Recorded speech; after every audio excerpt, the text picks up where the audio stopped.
ناظرین، آج کے پروگرام میں ہم بات کریں گے کراچی کے تمام زونل ڈی آئی جیز، تمام ڈسٹرکٹ ایس ایس پیز اور خود additional I G Karachi Javed Alam اوڈو سے متعلق کہ یہ تمام تر افسران اپنے آئی جی سے کتنی محبت کرتے ہیں، کتنا ان کا احترام کرتے ہیں اور کتنا ان کی جانب سے جاری کردہ احکامات پر یہ عمل درآمد کرتے ہیں۔ کیا واقعی آئی جی کے احکامات پر عمل درآمد کرنے کے لیے انہیں ایک دوسرے پر سبقت لے جانے کی کوشش کرنا پڑتی ہے یا کہ معاملہ کچھ اور ہے؟ اب یہ اتنا بڑا راکٹ سائنس نہیں ہے کہ جسے سمجھانے کے لیے مجھے بہت ہی زیادہ گہرائی میں آپ لوگوں کو لے جانے کی ضرورت پیش آئی۔ میں ایک چھوٹی سی مثال دوں گا ناظرین، آپ لوگ سمجھ جائیں گے کہ واقعی یہ تمام کے تمام تر افسران اپنے آئی جی سے محبت کرتے ہیں کہ معاملہ اس کے کچھ زیادہ ہی برعکس ہے۔ کراچی کے ایک انسپکٹر افتخار آرائیں، جو کسی بھی تعارف کے محتاج نہیں، ان کا شمار کراچی کے ایسے انسپکٹروں میں ہوتا ہے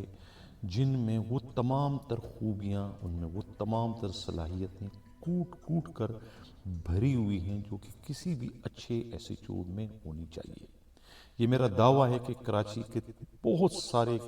ایس ایچ اوز کے مقابلے میں وہ بہت زیادہ باصلاحیت، بہت زیادہ محنتی اور پروفیشنل ورک پر انہیں ایک ملکہ حاصل ہے، ایک عبور حاصل ہے، کیونکہ ان کا تعلق ان چند خوش نصیب پولیس افسروں میں، ایس ایچ اوز میں ہوتا ہے کہ جو تھانوں کے ہیڈ مورر بھی رہ چکے ہیں۔ تھانے کا ہیڈ مورر جو ہے وہ تھانے کی ماں کہلاتا ہے، اور جس کو دیوان جی بھی کہتے ہیں، اور تھانے کا ایس ایچ او جو ہے وہ تھانے کا باپ کہلاتا ہے، جسے داروغہ جی بھی کہتے ہیں۔ تو جو آدمی ہیڈ مورر رہ چکا ہو تو اس سے زیادہ کامیاب ایس ایچ او اور کوئی ہو ہی نہیں سکتا۔ تو یہ منزلیں جو ہے افتخار آرائیں جو ہے آج سے 30 سال پہلے عبور کر چکے ہیں شریف آباد اور خود لیاقت آباد جیسے کمپلیکیٹڈ تھانوں کے ہیڈ مورر رہنے کی صورت میں۔ کہنے کا مطلب یہ کہ وہ بہت اچھے محنتی اور تجربہ کار پولیس افسر ہیں۔ اس کے باوجود انہیں جو ہے بڑی محنت کرنی پڑتی ہے ایس ایچ او بننے کے لیے، گرچہ ان پر جو ہے خود سندھ پولیس کے آئی جی غلام نبی میمن کی ایک چھاپ لگ چکی ہے کہ وہ آئی جی کے منظور نظر ہیں۔ حالانکہ میری اطلاع یہ کہ کبھی انہوں نے ملاقات بھی شاید غلام نبی میمن سے نہ ہوئی ہو آفیشلی۔ یہ ایک الگ بات ہے کہ غلام نبی میمن اور خود افتخار آرائیں کے جو دوست ہیں وہ آپس میں مشترکہ ہیں۔ ان دوستوں کے توفیل کبھی کوئی سفارش کر دی ہوگی کہ ان کو ایس ایچ او لگا دو، تو کہیں بھولے بھٹکے وہ کہیں ایس ایچ او لگ گئے ہوں گے آئی جی کی سفارش پر، جو کہ میرے خیال میں ان کی اس پوری سروس کی سب سے بڑی تاریخ ساز غلطی تھی، یا غلطی اس کو کہا جائے، جس کی وجہ سے وہ ایک ایسی چھاپ ان پر لگ گئی ہے خود افتخار آرائیں پہ کہ اب جو پولیس والے افسران جو ہے وہ غلام نبی میمن کے خیالات سے متفق نہیں ہیں یا ان کے اینٹی، وہ سب کے سب جو ہے اب افتخار آرائیں کو بھی اسی نظر سے دیکھ رہے ہیں۔ یہ میری کیلکولیشن ہے، یہ میری اطلاع ہے۔ ضروری نہیں کہ میری اطلاع جو ہے ہو سکتا ہے یہ ایسی نہ ہو جیسا کہ میں سمجھ رہا ہوں یا جیسا کہ میں آپ لوگوں کو اس وقت سمجھانے کی کوشش کروں، لیکن جو واقعات اور حقائق ہمارے سامنے آئے ہیں ہمارے نمائندہ خصوصی امراض رائی کے ذریعے، جو انہوں نے مجھے رپورٹ بھی جوائی ہے، اس کے مطابق تو کچھ ہمیں یہی سب کچھ لگتا ہے کہ ایس ایچ او بننے کے لیے جو ہے خود افتخار آرائیں کو جو ہے آگ کے پتہ نہیں کتنے دریاؤں کو عبور کرنا پڑتا ہے۔ اس کے بعد وہ تمام تر شرائط جو ایس ایچ او لگنے کے لیے ان ڈسٹرکٹ ایس ایس پیز نے، ان زونل ڈی آئی جیز نے اور ایڈیشنل آئی جی نے عائد کر رکھے ہیں اپنے بروکروں کے ذریعے، اپنے پرسنل سٹاف آفیسرز کے ذریعے، وہ تمام شرائط بھی جو ہے دوسرے پولیس والوں کی طرح سے خود افتخار آرائیں بھی جو ہے وہ پورے کرتے رہے ہیں۔ لیکن اس کے باوجود انہیں دل پر جبر کرتے ہوئے یا پھر کڑوا گھونٹ پیتے ہوئے انہیں ایس ایچ او تو بنا دیا جاتا ہے، لیکن چھانٹ کر انہیں ایسا تھانہ دیا جاتا ہے جو کہ تھانے کے نام پر ہی ایک طریقے سے بدنما، جسے دبا قرار دیا جاتا ہے۔ یعنی کہ منہ زور، لاڈلے اور بگڑے ہوئے، جس کے کتنا باپ بہت سارے ہوں، ایسے پولیس والے جو ہے اس طرح کے تھانوں میں ایس ایچ او بن کے جانا جو ہے وہ اپنی توہین خیال کرتے ہیں، وہ لعنت بیچتے ہیں کہ ہمیں ایسے تھانے میں ایس ایچ او بنا کے نہ بھیجا جائے، اس سے تو ہیڈ کوارٹر جو ہے وہ لاکھ گنا لاکھ درجہ بہتر ہے، کیونکہ یہ وہ تھانے ہوتے ہیں جہاں پر مشکلات زیادہ ہوتی ہیں، جہاں تکالیف زیادہ ہوتی ہیں، جہاں وارداتیں زیادہ ہوتی ہیں، اور وہاں گڑ نام کا نہیں ہوتا ہے، برائے نام گڑ ہوتا ہے۔ ایسے تھانوں میں جو ہے وہ بڑے افسران، بڑے سچو نہیں جاتے ہیں، تگڑے سچو، وہاں پر جو ہے پھر افتخار آرائی کو خاص طور سے بھجوا دیا جاتا ہے، جیسے کہ ابھی ان کی پوسٹنگ دوسری بار ساحل تھانے میں ایس ایچ او کی حیثیت سے کی گئی ہے۔ کیوں یہ سوتیلی ماں کا سلوک ان کے ساتھ کیا جا رہا ہے؟ میں نے، میرے نمائندہ خصوصی امراض رائی نے جو ہے 2-3-4 دفعہ ٹیلی فون پر رابطے کرنے کی کوشش کی افتخار آرائی سے کہ ان کا موقف سنا جائے کہ جو اطلاع آئی ہے کیا اس میں کوئی حقیقت ہے، لیکن انہوں نے کوئی ہمارے ٹیلی فون کا جواب نہیں دیا، ٹیلی فون سننا ہی انہوں نے گوارا نہیں کیا تاکہ ہم ان کا بھی موقف اپنے پروگرام میں شامل کر سکیں۔ پلیٹ فارم ہمارا حاضر ہے، پروگرام کے بعد اگر وہ رابطے کرنا چاہتے ہیں تو ان کا موقف ہم اپنے پروگرام میں شامل کریں گے، لیکن یہ ایک حقیقت ہے کہ آئی جی سندھ کی وجہ سے جو ہے وہ انہیں ایک طرح سے سزا دی جا رہی ہے۔ اب افتخار آرائی جس پر آئی جی کی چاپ لگ چکی ہے، کسی بھی زون میں ہو وہاں کا ڈی آئی جی انہیں کوئی اچھا تھانہ نہیں دیتا، وہاں کا ڈسٹرکٹ ایس ایس پی انہیں اچھا تھانہ نہیں دے گا، یہی حال جو ہے وہ ایڈیشنل آئی جی کراچی کا ہے۔ یہ سب ڈرتے ہیں، یہ سب گھبراتے ہیں، یہ سب خوف زدہ ہوتے ہیں کہ یہ کہیں ساری اندر کی باتیں اوپر نہ پہنچا دے، یعنی ایک طریقے سے وہ انہیں گھر کا بیدی خیال کرتے ہیں، یعنی کہ یہ گھر کا بیدی ہے، یہ لنکا ڈھانے کا باعث بنے گا۔ لیکن سوال یہ پیدا ہوتا ہے کہ اگر وہ گھر کا بیدی ہے، لنکا ڈھانے کا باعث بنے گا، تو پھر ان سے یہ ڈسٹرکٹ ایس ایس پی یا زونل ڈی آئی جی یا پھر ایڈیشنل آئی جیز کے جو یہ بروکر ہے، یہ پھر پیسے کو سوچی میں لیتے ہیں؟ کیا انہیں نہیں پتہ ہے کہ جب پیسے یہ دے رہا ہے تو یہ پیسے دینے کی بھی شکایت کر سکتا ہے؟ کہ اگر واقعی ان کا یہ خیال ہے کہ یہ مخبر ہے آئی جی کا اور یہ مخبری کرے گا تو پھر وہ تو اس کی مخبر بھی کرے گا، یہاں وہ کیوں خاموش ہے؟ تو یہ بات مجھے سمجھ میں نہیں ہے، نہ یہ مجھ سے ہضم ہو رہی ہے۔ کوئی معاملہ اور ہے کہ انہیں جو ہے وہ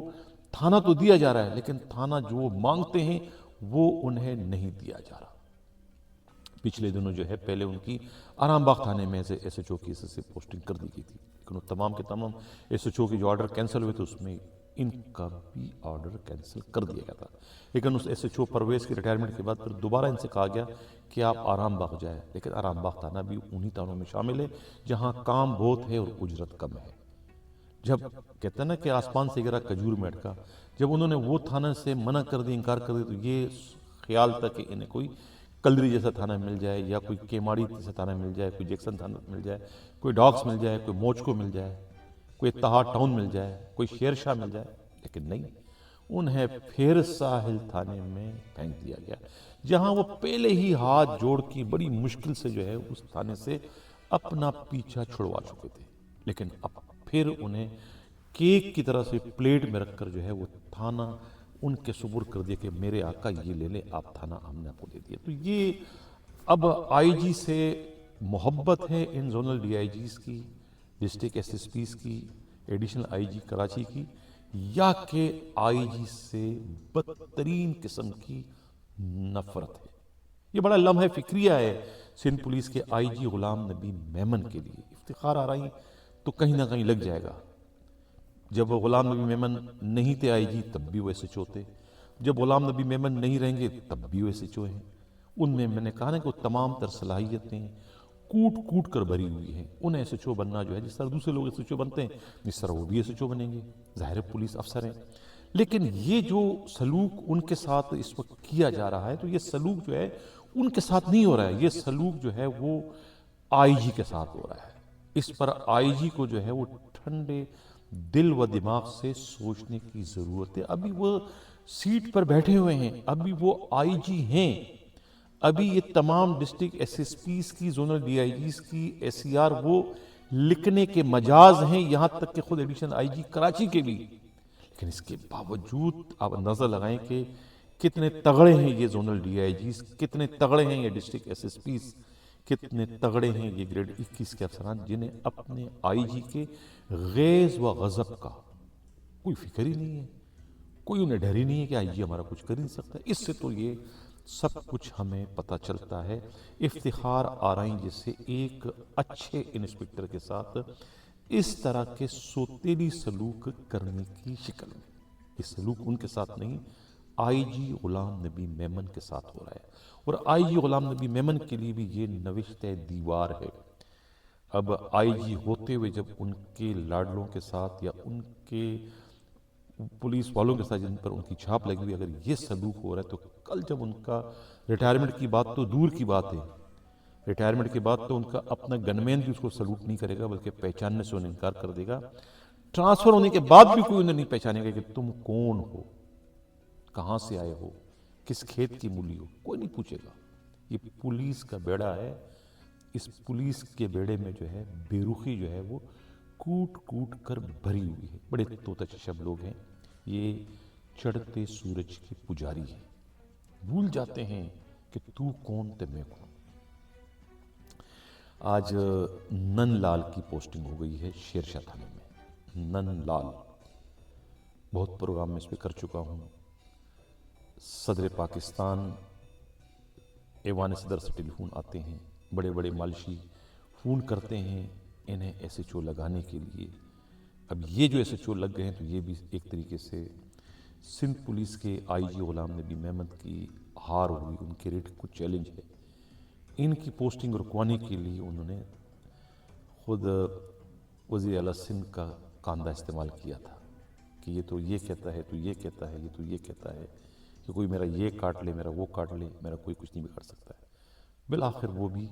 S H O Sher Shah بننے میں کامیاب ہو گئے۔ ناظرین، کل کے پروگرام میں نے ذکر کیا تھا ای زون کے ڈی آئی جی سے متعلق کہ ہیڈ کانسٹیبل ضمیر جو ہے وہ منتھلی نہیں ہے، وہ ویکلی ہے۔ یعنی میں نے پروگرام میں کہا تھا کہ منتھلی جو ہے وہ 1.5 کروڑ روپے 43 تھانوں سے وصول کرتا ہے، 43 پولیس اسٹیشن سے۔ وہ منتھلی نہیں، وہ ویکلی ہے۔ تو اب ویکلی اگر ہے تو پھر آپ لگا لیں کہ تو منتھلی تو تقریباً پھر 6 کروڑ لے رہا ہے وہ صرف تھانوں سے۔ اب زمینوں کے معاملات الگ ہیں، ایس ایچ او کی پوسٹنگ ٹرانسفر کے پیسے الگ ہیں۔ کل میں نے کہا تھا 40 لاکھ روپے لیے ایک ایس ایچ او کی پوسٹنگ کے، حالانکہ انٹری کی ہے، ابھی اس کا باضابطہ آرڈر نہیں کیا۔ بہت سمجھدار ہیں یہ جو ایسٹ زون والے ہیں، پی ایس او کو رکھا ہوا ہے، کوئی آرڈر نہیں ہے، آفیشیل انفیشیل چل رہا ہے۔ یہ آرڈر کیا ہے، کوئی تحریری آرڈر نہیں ہے، انٹری پہ چل رہا ہے۔ کل انٹری واپس ہو جائے گی، کوئی انکوائری ہوتی تو کہے گا میں نے تو آرڈر نہیں کیا، میرے کوئی سائن ہی نہیں ہے، انٹری کرائیے ختم۔ پتہ نہیں کس نے کرائی انٹری، اکبر بیس سے ہوئی ہے، کون سے بیس سے ہوئی ہے، والد سپریٹر نے کیا، پتہ نہیں پی ایس او نے کیا، اس نے کیا، اس نے کیا، سب مکر جائیں گے۔ تو یہ بڑے چالاک قسم کے لوگ ہیں، وہ کام نہیں کرتے جس میں کہ یہ دونوں پہ اسی طرح کوا پھنستا ہے، وہ کام ہی نہیں کرتے ہیں۔ تو یہ انہوں نے جو ہے کیا تھا، 40 لاکھ روپیہ رشوت لے کر یہ ارشد جو ان کے پی ایس او ہیں، ارشد نے ارشد کی پوسٹنگ کرائی۔ کہاں پر؟ شالطیف میں۔ یہ وہی ارشد عوان ہے کہ جنہوں نے ایک زمانے میں جو ہے وہ مری ڈسٹرکٹ کی خاتون ایس ایس پی تھی انویسٹیگیشن، یہ اس کے بھی پی ایس او رہ چکے ہیں۔ اور شالطیف ٹاؤن تھانے میں ان کی ساری سروس ہے، کانسٹیبل بھی وہاں، ہیڈ کانسٹیبل بھی وہاں، ہیڈ مور بھی وہاں پر، ساری سروس ان کی۔ وہ پتہ نہیں شالطیف میں کون سا ایسا بزنس ہے جس کی وجہ سے انہیں اس تھانے کا ایس ایچ او رہنا بننا ضروری ہوتا ہے۔ وہاں کی ایس ایچ او شپ لینے کے لیے کہتے ہیں کہ صالح میسر سے ساز باز کر کے اور وہاں کے اس وقت کے ڈی آئی جی کو 50 لاکھ روپے دے کے اس ایس ایچ او کو تبدیل کرانے کے لیے اس کے علاقے میں گٹکے کی فیکٹری پر چھاپا مارا، وہ رپورٹ بھجوا دی کہ یہ گٹکا فیکٹری چلاتا ہے، کہ اس رپورٹ کی بنیاد پر انہیں وہاں سے تبدیل کر کے تھانہ خالی کرے تاکہ وہاں خود ایس ایچ او لگ جائے۔ یعنی کہ اتنا انہیں جلدی تھی۔ وہ بعد میں پھر ہمارا نمائندہ امراض علی نے جو رپورٹ دی تو اس پر مجھے خبر چلانی پڑی، اس وجہ سے ان کا وہ داؤ اس وقت نہ چل سکا، لیکن ڈی آئی جی کے آنے کے بعد انہوں نے اب دوبارہ اپنا وہ ادھورا مشن جو ہے انتہائی خاموشی کے ساتھ پورا کر اس ایس ایچ او کو خود لائن لگا دیا۔ ممتاز مروت اب انکشاف تو بہت کی اس کے رفقا نے کہ برگر بیچنے والا اب تھانے بیچنا انہوں نے شروع کر دیے۔ برگر بیچنے والا. اس پر کبھی پھر ہم پروگرام کریں گے کہ برگر بیچنے سے کیا مراد ہے, برگر کون بیچ رہا ہے, اور برگر بیچ کے کون کس کو بیوقوف بنا رہا ہے, کون اپنی جعلی ایمانداری کا ڈول پیٹ رہا ہے برگر بیچنے کی شکل میں, حقیقت کچھ اور ہے. ناظرین, یہ تھا ہمارا آج کا پروگرام. کیسا لگا فیڈ بیک ضرور دیجیے گا. افتخار آرائی اگر رابطہ کرنا چاہتے ہیں تو ہمارا رابطے کا نمبر موجود ہے 4168573283. ان کا موقف بھی ہم اپنے پروگرام میں شامل کریں گے اگر وہ رابطہ کرتے ہیں. اسی کے ساتھ کہہ جاتا ہوں اللہ حافظ.